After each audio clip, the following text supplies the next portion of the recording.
The decree that sealed her fate was issued on a brittle autumn morning when she was just 13 years old.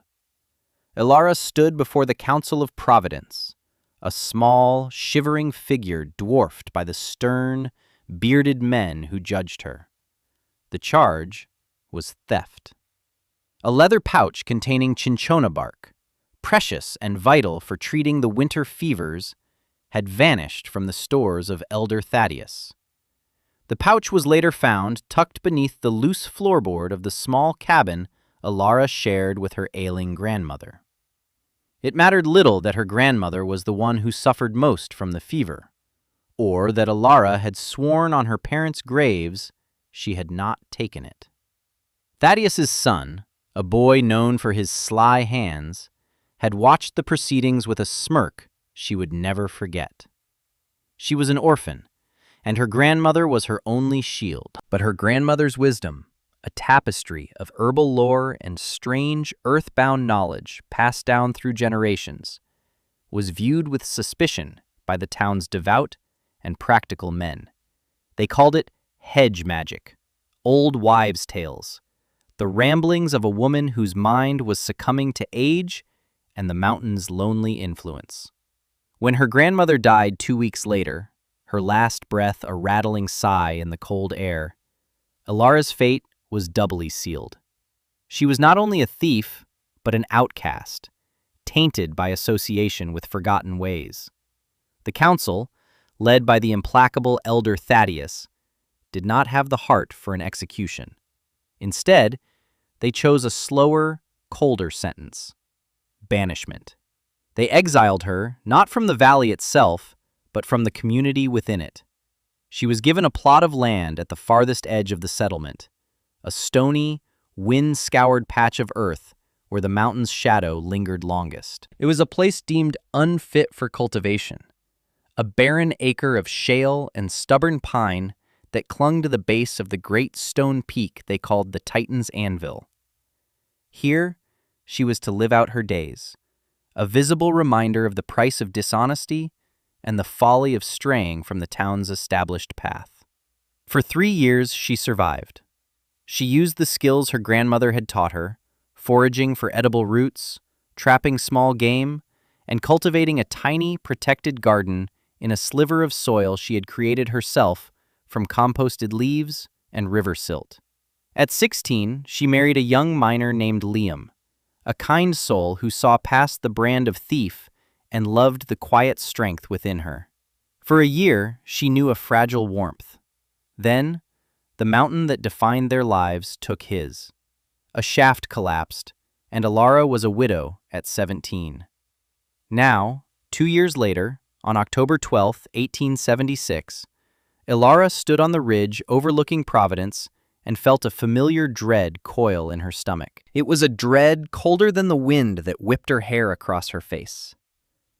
The signs were all there, just as her grandmother had taught her to read them. The pikas in the high meadows were gathering winter hay with a frantic, desperate energy. The fir trees were heavy with an unusual abundance of cones, a natural failsafe for a brutal season ahead.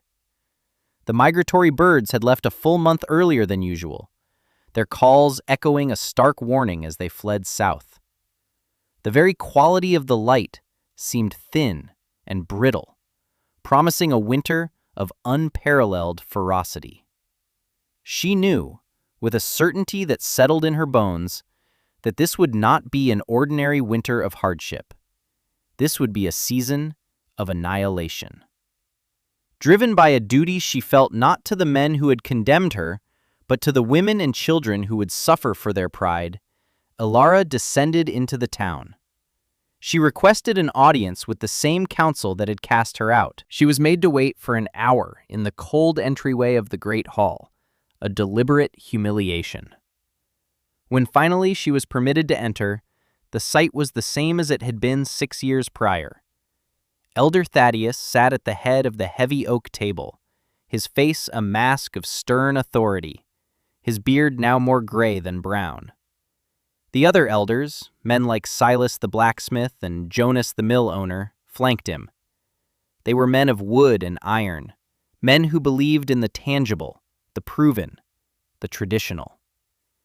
"You have something to say, girl?" Thaddeus began, his voice devoid of warmth. He did not use her name. To him, she was still the thief, the outcast. Ilara stood straight, her hands clasped before her to still their trembling. Her voice, when it came, was steady and clear. "A great winter is coming, a winter of killing cold. The signs are undeniable for those who know how to read them." A low chuckle came from Silas. "We have eyes, girl. We see the early frost. Our woodsheds are full. The granary is stocked. We are prepared, as we always are." "Your preparations will not be enough," Ilara stated, her tone firm but not accusatory. "The wood you have stored will burn through by January. The wind will find its way through the chinking of your cabins. The snow will be deep enough to bury your homes to the eaves. This is not a winter to be endured. It is a winter to be survived." Jonas the miller leaned forward, his face a picture of condescending curiosity. "And what is your grand solution, then? Are you suggesting we flee the valley like frightened rabbits? This has been our home for generations." "No," Ilara replied, meeting his gaze. "I am suggesting we use the mountain. Not just its wood or its stone, but the mountain itself, its heart." She paused, gathering her thoughts into a clear, logical proposal. "On the south-facing slope of the Titan's anvil, where my land lies, the sun strikes with the most force, even in winter. I propose to dig into the slope, to build a structure that is more underground than above it. An earth-sheltered greenhouse. A winter garden." The silence that followed was thick with disbelief. Then it broke into open scorn. "A garden? In winter?" Silas scoffed, shaking his head. "The girl has spent too much time alone. Her mind has frozen." "You would have us dig like moles?" Thaddeus demanded, his voice rising. "And line our burrows with glass? Do you know the cost of glass? The foolishness of such a venture? The first proper storm would shatter it to pieces.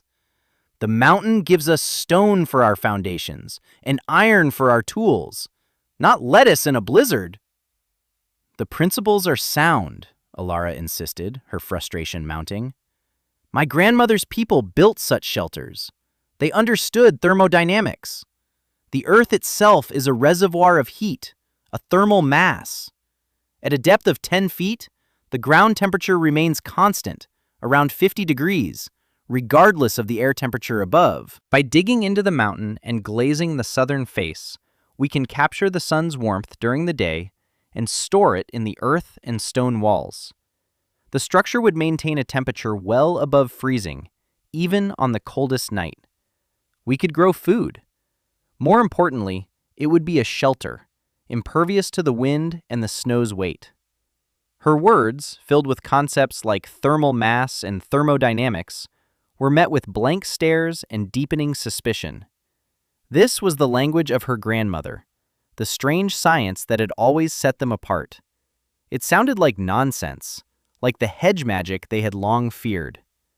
"We will put our faith in God and good oak, as our fathers did before us," Thaddeus declared, his tone final. He rose to his feet, a clear dismissal. "We have reinforced our cabins. We have stockpiled our resources. We will not be swayed by the fanciful notions of an outcast girl peddling pagan superstitions. Go back to your barren plot and trouble this council no more. Dig your hole if you must. It will serve as a fitting tomb when your folly consumes you." Ilara looked from one closed face to the next. She saw no flicker of doubt, no glimmer of reason. She saw only the unyielding wall of dogma, the pride of men who would rather freeze to death in their own homes than entertain a truth offered by a woman they had already condemned. She gave a single, sharp nod, turned without another word, and walked out of the great hall, the sound of their dismissive muttering following her into the cold afternoon air. The lines had been drawn. They would trust in their traditions. She would trust in the earth. The very next morning, on October 16th, 1876, Ilara began the work. She did not own an ox or a horse. Her tools were the few she had inherited from Liam: a sturdy pickaxe with a hickory handle worn smooth by his hands, a flat-nosed shovel, and a simple wooden wheelbarrow with a slightly wobbly wheel. She had her own strength, honed by years of solitary labor, and a fierce, unyielding resolve. She walked to the base of the Titan's anvil, to a section of the south-facing slope that rose steeply from her land. The spot was perfect. It received unobstructed sunlight from mid-morning until late afternoon, and was sheltered from the prevailing northwesterly winds by a high granite ridge. She began by marking her dimensions on the ground, using sharpened stakes and twine. The plan in her mind was precise. The interior space would be 12 feet wide and 24 feet long. She plunged the pickaxe into the stony soil. The sound of steel striking rock echoed in the crisp air. The work was brutal, punishing. The top layer of soil was thin, quickly giving way to compacted glacial till and fractured shale. Each swing of the pickaxe jarred her arms and shoulders. Each shovelful of rock and earth was a victory measured in ounces. She worked from sunrise to sunset, her world shrinking to the rhythm of her labor. Swing, pry, shovel, haul. The wheelbarrow groaned under the weight of the excavated material, its single wheel carving a deep rut in the path she wore between the growing pit and the spoil heap. Townsfolk would sometimes pass on the low road, and they would stop and stare. Their comments drifted up to her on the wind. "Look at the mole woman," a farmer called to his companion. "Digging her own grave, just as Thaddeus said." Children, emboldened by their parents' scorn, would sometimes gather to watch, chanting taunts until she fixed them with a silent, unwavering gaze that sent them scattering. She ignored them all. Their words were meaningless noise against the clarity of her purpose. The earth did not judge.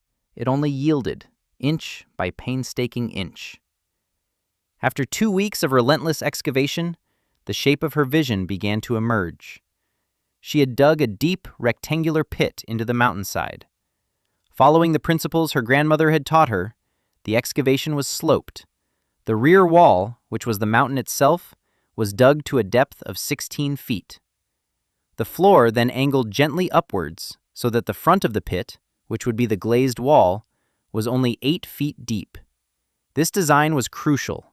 It maximized the exposure of the back and side walls, the primary thermal mass, to the internal space, while also allowing for a taller, south-facing wall to capture more sunlight.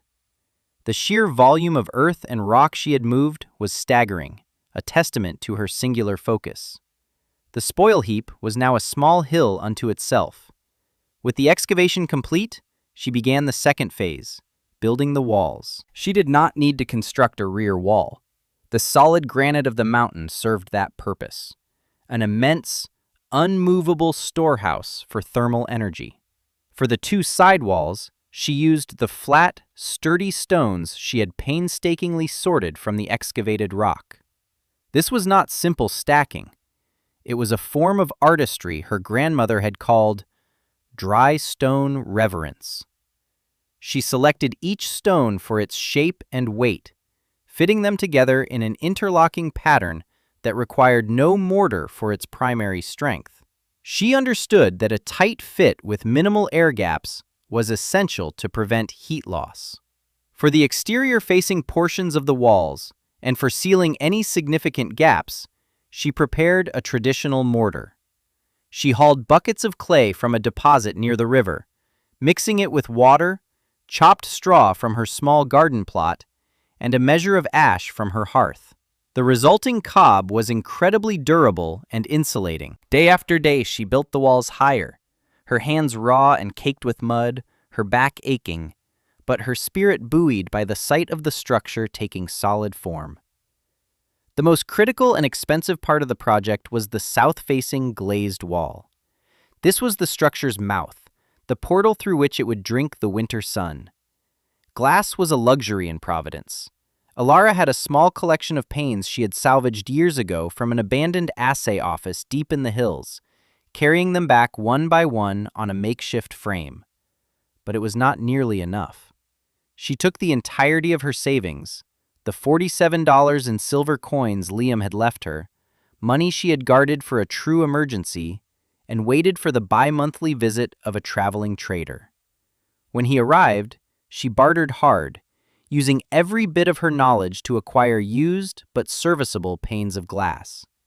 She managed to purchase enough for her needs, leaving her with only a few cents to her name. The cost was immense, a gamble on her own knowledge against the world. She constructed the frame for the glass from seasoned pine logs, using an adze and draw knife to shape the timbers.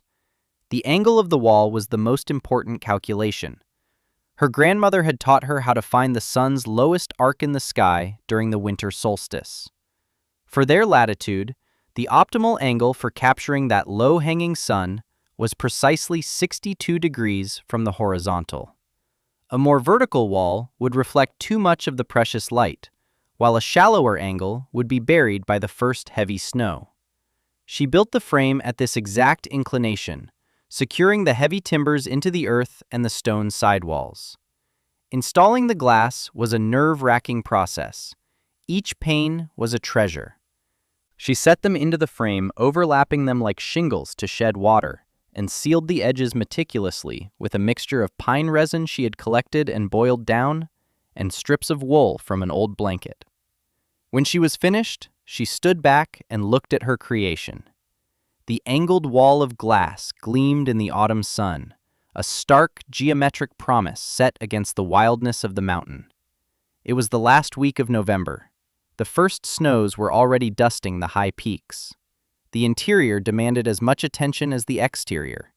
She constructed deep, raised planting beds along the side and rear walls, using salvaged lumber from a collapsed mining sluice. The beds were not filled with simple dirt. Alara spent a week preparing the perfect growing medium, a recipe refined over generations. She mixed the dark, rich compost she had been cultivating for years, a layered pile of kitchen scraps, fallen leaves, and straw, with sandy loam from the riverbank for drainage. To this, she added a crucial component: biochar. She had made it herself by burning wood in a low-oxygen pit, creating a form of charcoal that acted like a sponge, retaining water and nutrients while providing a haven for beneficial soil microbes. This soil was alive, potent, and the key to growing food in the low-light conditions of winter. For ventilation, a critical component to prevent overheating on sunny days and to ensure air exchange, she engineered a simple but effective system based on the principles of convection. High on the rear wall, near the roofline, she painstakingly carved a small 4-inch square vent through a fissure in the rock, lining it with stone and creating a simple plug for it. At the base of the glazed wall, she built a low intake vent, also with a plug. On a sunny day, the air inside would warm, rise, and exit through the high vent, drawing cooler, fresh air in through the bottom. It was a self-regulating lung for her structure. Finally, she dug a deep, narrow trench along the inside base of the glass wall, about 2 feet deep. This was a cold sink. As cold air is heavier than warm air, any that infiltrated around the glass would fall into this trench, keeping it away from the plant roots. She called the structure the sunken hearth. It was not just a building, it was a living system, designed in partnership with the laws of nature. By the first week of December, the work was done. The first true frosts had silvered the valley, and the ground outside was hard as iron. But inside the sunken hearth, a different world existed. The air was cool and damp, smelling of rich earth. The temperature, even after a long, cold night, never dropped below 45 degrees Fahrenheit. During the day, if the sun was out, it could climb to a pleasant 70 degrees, forcing her to open the vents. She had already planted her saved seeds. Rows of kale, chard, and hardy lettuces were sprouting, their vibrant green a stark defiance of the dying world outside. Carrots and radishes were taking root in the deep, dark soil. She had done it. She had built a pocket of summer in the heart of winter's siege. She connected the sunken hearth to her small, one-room cabin with a short, covered trench, allowing her to move between her living quarters and her garden without exposing herself to the elements. She settled into a new routine, a quiet rhythm of tending her plants, reinforcing her cabin's insulation with packed earth and snow, and watching the sky. The town of Providence seemed miles away. The scorn of the elders was a distant echo. Here, in her sanctuary, there was only the quiet satisfaction of work well done and the steady, silent assurance of the mountain at her back. The snows began on December 15th, soft and gentle at first. By the 17th, it had not stopped. A thick, heavy blanket covered the valley, muffling all sound. The wind began to pick up, a low moan that grew steadily into a piercing shriek. On the morning of December 18th, 1876, the world outside her cabin vanished. The blizzard arrived not as a storm, but as a physical entity, a monstrous, churning beast of wind and ice. The sun was gone, the sky was gone, replaced by a solid, blinding wall of white. The wind slammed against her small cabin, a relentless assault that sounded like the mountain itself was trying to tear it apart. Inside, Ilara was calm. Her small stone hearth, built with an efficient Rumford design that maximized heat and minimized smoke, kept her cabin warm with a surprisingly small amount of wood. She moved through the covered trench into the sunken hearth. The wind howled and raged outside, but inside the earth-sheltered structure, there was only a profound, insulated silence. The thick blanket of snow piling up on the roof and against the walls was not a threat. It was an asset. It was insulation, nature's own blanket, adding to the thermal efficiency of her design. The temperature inside held steady. The plants were thriving. She harvested a few leaves of kale and chard for her midday meal, their fresh, mineral taste a vibrant affirmation of life in the midst of the white death outside. For 3 days, the storm was unrelenting. It was a white hurricane, a term the old-timers used for a blizzard of such impossible scale and fury that it defied all previous experience. In the town of Providence, Ilara's predictions were coming true with terrifying accuracy. The wind, driving temperatures down to 40 degrees below zero, forced its way through the tiniest cracks in the log cabins. Families huddled together, feeding their fireplaces and stoves constantly, watching in horror as their precious wood piles dwindled at an impossible rate. The sheer weight of the snow, which fell not in flakes but in dense horizontal sheets, began to test the limits of their construction. On the second day of the storm, the roof of the livery stable collapsed with a sound like thunder, killing 2 horses.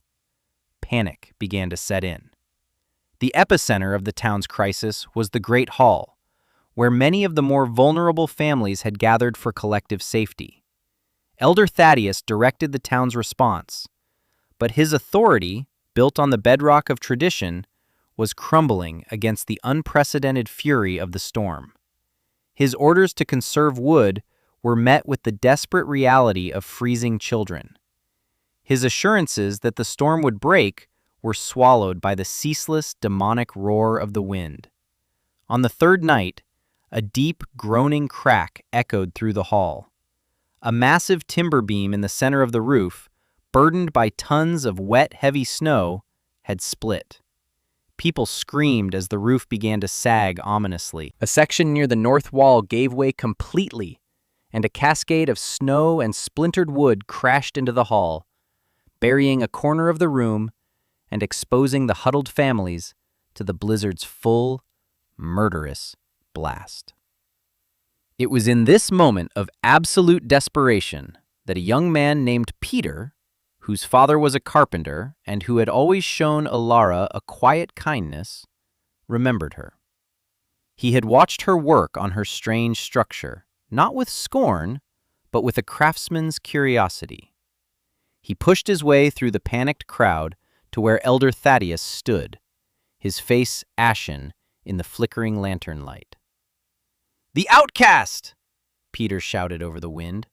"Elara! Her shelter in the mountain! She said it would be safe from the snow and the wind!"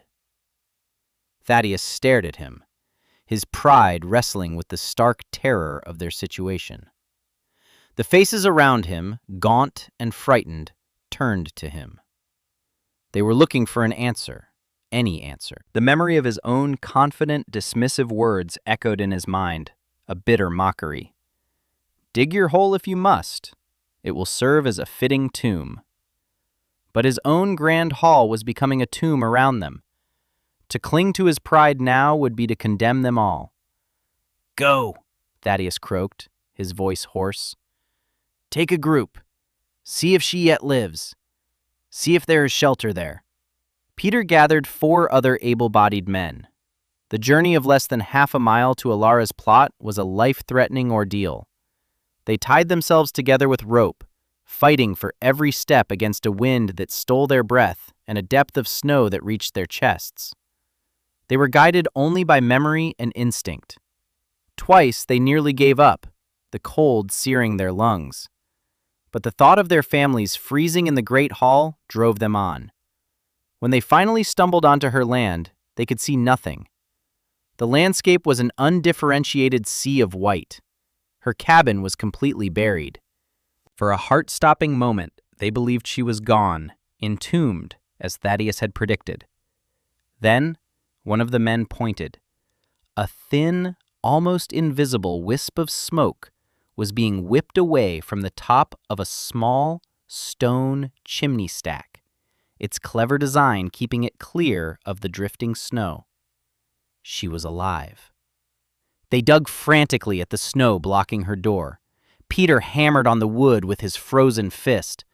"Elara! It is Peter! We need help! The great hall has collapsed!" The door opened. Elara stood there, framed by the warm, calm light of her cabin. She was not disheveled or frightened. She was wearing a simple wool dress. Her expression was one of solemn understanding, not surprise. She saw the frost on their beards, the desperation in their eyes, and simply nodded. "Come in, quickly." The warmth of the cabin was a physical shock. The 5 men stumbled inside, gasping as feeling returned painfully to their extremities. But this small room was not large enough to save a town. Peter looked at her, his hope faltering. "Your shelter, the one in the mountain, is it real?" Elara lit a lantern. "Follow me," she said, and led them to the back of the cabin, where she pulled aside a heavy blanket, revealing the entrance to the covered trench. She led them through the narrow passage. They emerged into another space, and the men stopped dead, speechless. They were standing in a green and living world. The air was cool, but not cold, and it carried the scent of damp earth and growing things. Rows of kale and chard stood like miniature trees, their leaves a deep, vibrant green under the lantern light. The angled wall of glass was a dark, invisible barrier against which the blizzard raged in absolute silence. They could feel the profound stillness of the earth around them, the immense, quiet strength of the mountain. In the heart of a world that had frozen and died, Elara had cultivated an impossible sanctuary of life. It was a miracle. "It is safe," Elara said, her voice cutting through their awe. "The temperature is stable. The roof will not collapse. It is strong enough to hold us all." Her calm competence took command. The men, who hours before had been part of a community that scorned her, now looked to her as their only hope. She laid out the plan with methodical precision. "We will bring the children and the elderly first. They are the weakest. 2 of you will stay here to help me prepare a space. 3 of you will go back with the rope and guide the first group. Move slowly. Do not lose anyone to the storm. Bring every blanket you can carry. The rescue began. For the next 4 hours, small, huddled groups of survivors staggered through the blizzard, guided by the rope line, from the collapsing ruin of the Great Hall to the sanctuary of the sunken hearth. The social order of Providence was inverted. Ilara, the outcast, was now the sole authority, her voice the only one that mattered. Elder Thaddeus, the patriarch, was just another refugee, huddled with his wife and grandchildren, his face a mixture of shame, disbelief, and a dawning, terrible respect. They filled the sunken hearth, nearly 80 souls packed tightly between the rows of vegetables. It was crowded and uncomfortable, but it was warm, and above all, it was safe. The wind could not touch them. The snow could not crush them. They were sheltered in the heart of the mountain, protected by the very wisdom they had dismissed as folly. The blizzard raged for 2 more days. In that time, Ilara became their provider. She harvested greens from her garden, rationing them out. "This will keep the sickness away," she explained to the mothers, her tone didactic but gentle. "A diet of only salted meat and bread weakens the body. You must eat the greens." She showed them how the ventilation system worked, how the thermal mass of the earth breathed warmth into the space. She taught them the principles they had refused to hear in the Great Hall. And now, they listened with the rapt attention of students who had stared into the abyss. When the storm finally broke on the morning of December 23rd, the silence was as shocking as the blizzard's roar had been. The sun rose on a transformed world. The valley was buried under a 15-foot blanket of snow. The town of Providence was shattered. Many of the cabins were damaged, their roofs collapsed. The Great Hall was a splintered ruin. Had they remained, dozens would have perished from the cold or the collapses. They looked at the devastation, and then they looked at Ilara's sunken hearth, a gentle slope of white with a single wall of glass gleaming in the morning sun. Not one person who had taken shelter with her had been lost. Not one. That afternoon, as the survivors began the daunting task of digging out their world, Elder Thaddeus approached Ilara. He stood before her, in front of everyone, his proud shoulders slumped. He was an old man, broken by the failure of his certainty. "I was wrong," he said, his voice thick with emotion. The entire community fell silent, listening. "My pride, our pride, nearly destroyed us all. We trusted in our strength, and you trusted in your wisdom, and your wisdom has saved us." He took a deep, shuddering breath. "There is another truth I must speak. It was my son who stole the cinchona bark all those years ago. He confessed it to me in private.